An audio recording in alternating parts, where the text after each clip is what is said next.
The Game of Limbo by Pacifistic Pariah on Wattpad.com.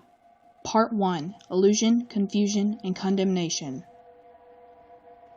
When I finally woke, the sky was as dark as a demon's heart. I couldn't feel my legs. I had no legs. What even are legs? I had a symbol of sorts on my chest, though I had no clue what it meant. What a strange image, I thought, before I came to realize that there was more significance to this sign than I would have known, enclosing itself in a wild goose chase of an adventure.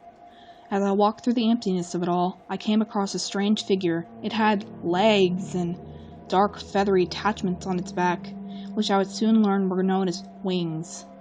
How glitched, I thought. What does glitched even mean? Aside from my scattered thoughts, it was beautiful in a way. Before I could grasp the harsh reality of the situation, the being began to speak to me, though it never opened its mouth. I had not yet known this deity would have more gravity on my trip through this void than what I had first thought. All I knew was this was going to be one bumpy ride. Fear not, lost one. I am not here to harm you. Redacted. I stopped talking as soon as I realized something as simple as speech would not be as easy as I had originally thought. The being sighed and face-palmed in dismay. It seemed like it had been through this conversation 1,000,001 times now, because saying 1,000,000 times is obviously too mainstream. Please, only speak through your mind.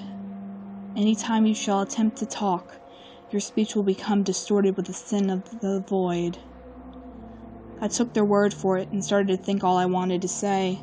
It was very hard, since I was an introvert. Okay, where am I, and why am I here? How should I know? You're the one who got yourself here. If you want to figure out your past, you need to defeat your fears in battle. Then you'll be proven worthy of the secrets of your past life. Deal. I defeat my worst fears in battle, and you give me back my memories? The being nodded automatically in a "I've done this more times than you can count" sort of way. You may refer to me as Oliver. After what seemed like an eternity, the being vanished, and I was alone again. I waited for something to happen, anything at all. Nothing happened. Since nothing happened, I float in a random direction. After hours of floating, I came across a pool of blood. I suddenly became extremely squeamish around it. Then it hit me. I was close to my first fear, hemophobia. I saw a door in the distance and floated towards it. The knob glittered with fabulous jewels. When I opened the door, my face was sucked into the dark room like a dust bunny being sucked into a vacuum cleaner. What is a dust bunny and what is a vacuum cleaner? Where was I getting all these terms? That doesn't really matter now. What matters is preparing for an upcoming battle. I wasn't alone in the dark room. I saw a glint of a sharp needle heading towards my non-existent skin and a man-sized bag of blood. The monster rushed at me with the thirst for my endoplasmic hemoglobin. It was kind of funny, though. The walking blood bag with needles for hands was chasing me through the dark room. What was the author thinking? Never mind, I shouldn't trash talk the author. They could easily just kill me off.